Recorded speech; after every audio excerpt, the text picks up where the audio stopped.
worthy wife is a crown for her husband. You know, it's someone that he can look up to. And people at work know that the wife is worthy. Because, and she upholds her reputation, she upholds her husband's reputation. Okay, so the first aspect of the ideal mother is the marriage. The second aspect that I want to look at is the behavior of the ideal mother. And that goes from verses 13 to 24. It says, this is what I used to not get. It says, she finds wool and flax and busily spins it. She's like a merchant ship bringing food from afar. She gets up before dawn to prepare breakfast for her household and plan the day's work. That part I can get, but I thought, she finds wool and flax and spins it. Does anybody here make your own cloth? You go out. And I thought, no, I can't do that.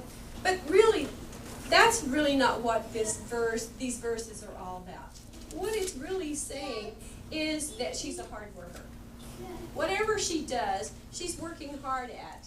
And she's working willingly with her hands. Now, I know that many women today work outside of the home. And that's okay. You know, sometimes, well, in this day and time, it just takes two incomes to make a home function very well. So, I don't have an argument with that. I mean, some people need to stay at home, and that's their place, and that's where they should be. Some people have to go outside of the home, but the fact is that she is a hard worker. She's not complaining about the task of caring for her family. She shows concern. Now, sometimes we kill the effect of a kind deed by being a complainer about having to do it. Why do I have to make everybody's beds? Why am I having to do the laundry? You know, and so even though she's doing them, sometimes if you complain about it, you kind of kill that thing. So we don't want to be complaining women. We want to be glad to do that work for our family. That verse that says she brings food from afar. I thought, do I do that? I don't think I ever do that. But then I thought about you guys and I thought, boo-boo. That's from afar. That's not from the United States. So you probably do that.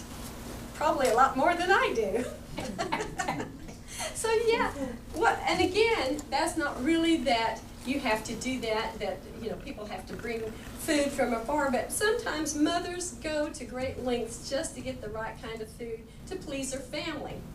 Okay, we do those things to please our family.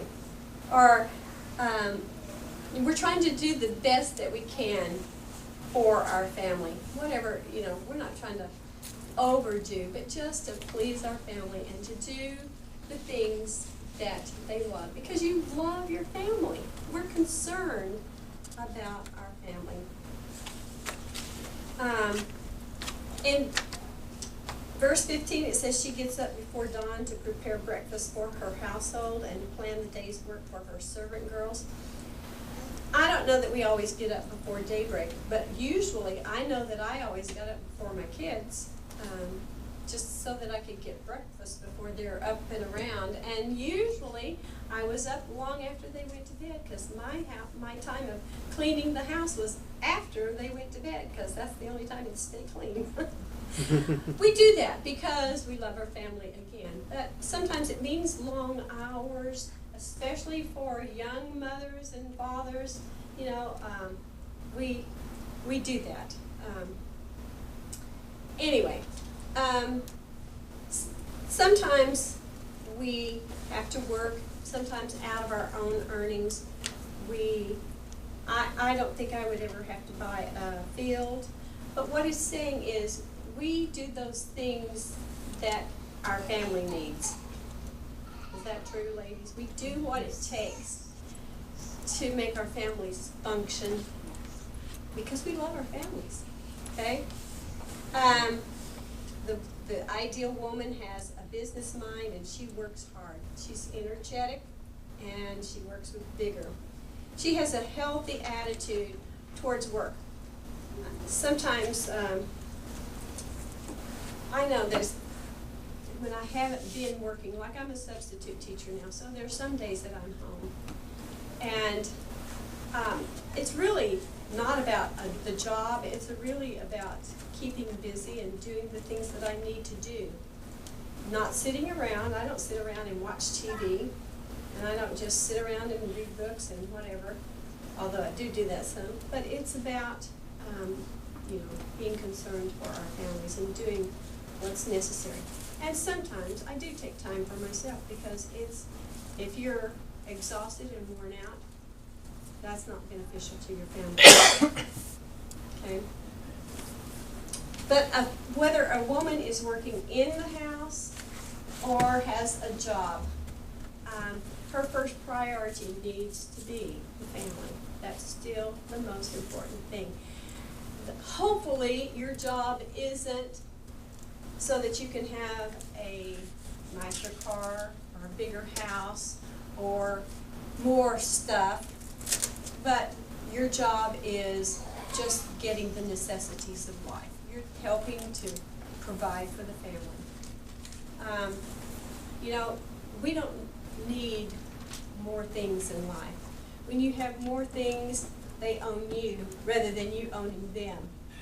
Is that true? I mean, if you've got a house, you're glad that you have a house, but then you've got to have the lawnmower, and you've got to have the, all the upkeep of that. And then sometimes you say, well, I can't go this weekend because I've got to have my roof done this weekend or whatever. So your house owns you. The more things you have, the more you are owned rather than you owning it. Okay? And what children really need, and that's why the family should be the first priority. Children need their parents, their mom, their dad. Sometimes we leave the dads out, and we're talking about Mother's Day, but you know what? The kids need both parents, all right? Okay, an ideal woman is a good provider. She provides for her family. She plans ahead. It says that she has no fear of winter for her household, for everyone has warm clothes. Well, if you're thinking about winter, really you're thinking ahead of time. So she plans ahead. An ideal woman is rarely in bed when her kids arise, and she's rarely in bed when they go to bed. Now, sometimes men, so this sermon's for you too, men, come in after a hard day at work, and they just think that they can just crash down on the couch and let the woman do the rest of the work. She's had her day at work, and she comes home, and while he's sitting, she's in there preparing the meal, or she's cleaning the house, or they're doing the laundry. So I'm not trying to step on any toes here, men, but sometimes we allow our women to do a lot of work. And now when I went to Zambia, when we were there for training, my husband and the people that we were staying with, the man of the house, they sat out under the mango tree. Was it mango tree? Mango tree? Or papaya tree? Papaya tree. They sat out on this while his wife and I went to about a quarter of a mile away to get the water for the washing up of the dishes and all of that. And she's got it on her head, but I can't do the head thing. So I had my bucket going like this. And my husband's sitting there just talking and looking around, and he's not doing anything. It was tough, but somebody had to do it. But I'm thinking, you are a lot stronger than I am. And he's just sitting there talking and having a good time. Oh, and that was okay. It was you missed an opportunity to be a helpmate. Yeah, it was a great experience, and I loved it. But I have to say, Lynn is such a good helper at home. Especially since he's retired, he really helps out a lot at home. He helps me a whole lot, and I really do appreciate it, because it makes me feel like he cares for me. Sometimes when he used to come in, and he just would be so tired from school because he was gone like 12 hours a day. And so I understood that. That's one thing. But if you're retired and I'm still working, I think he needs to help me. So anyway, this saying goes, a man's work is from sun to sun, but a woman's work is never done. And it really feels like that sometimes. A woman just works all the time. And we have to, really, because we have things we've got to do. So a woman works just as many hours as her husband, and then she cooks the dinner, and she works at getting her kids things ready for the next day if you have children. A lot of us have already gotten past that, but not all. We've got some young ones here. So we're still talking about her behavior. We said that she's a hard worker, she's a good provider. She is also, in providing, she provides for her family, she provides for her husband. A woman has a great impact on her husband, the reputation of her husband. I don't know if you younger ladies know this, but you do have a good influence on your husband. And he does make the decisions. He makes a lot of decisions, but usually what you say has a big influence on the decisions that your husband makes. I'm talking to you when you probably don't even understand my English, right? That's okay.